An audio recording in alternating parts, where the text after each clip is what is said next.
আজকে আমার কাচ্চি খাইতে মনে চাইছিল, তার কারণে চলে গিয়েছিলাম কাচ্চি মাস্টারে গিয়ে আমার অবস্থাটা অনেক খারাপ হয়ে গিয়েছিল। হ্যালো এভরিওয়ান, কেমন আছো? আশা করি ভালো আছো। আমি অনেক ভালো আছি। আজকে তোমাদের মাঝে চলে এলাম শান্তর চ্যানেলে নতুন একটা ব্লগ ভিডিও নিয়ে। সো দেখতে থাকো ভিডিওটা। হঠাৎ আমার আজকে কাচ্চি মাস্টারের অনেক কাচ্চি খেতে মন চাইছিল, তো ফ্যামিলির সবাই প্ল্যান করে চলে গিয়েছিলাম কাচ্চি মাস্টারে। গিয়ে দেখলাম গাইস, এত পরিমাণে ভিড় ছিল, তোমাদেরকে একটু জুম করে দেখার চেষ্টা করতেছিলাম। এত পরিমাণে ভিড় ছিল, আমাদের বসার জায়গা ছিল না। তারপরে অবশেষে আমরা একটু বসার জায়গা পেলাম। তো ফাইনালি আমাদের কাচ্চি চলে এসেছে। আসলে আমি তো ভিডিওটা কেটে কেটে দিয়েছি, এই কারণে তোমরা দেখতে পাচ্ছ। আসলে ভিডিওটা করতে আমার অনেক কষ্ট হয়েছে। সো কাচ্চি মাস্টারের কাচ্চি কারা কারা খেয়েছো কদমতলি থেকে অবশ্যই কমেন্ট করবে। রানীগঞ্জের মধ্যে যারা আছো তারা তো অবশ্যই খেয়েছো কাচ্চি মাস্টারের কাচ্চি।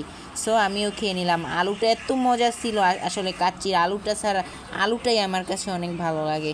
সো আমার চ্যানেলটি এখনও যারা সাবস্ক্রাইব করোনি অবশ্যই সাবস্ক্রাইব করে দাও। আর আমাদের ভিডিও যার যার কাছে ভালো লাগে অবশ্যই কমেন্ট করবে। আল্লাহ হাফেজ। আমি রিপ্লাই দেওয়ার চেষ্টা করব সবাইকে।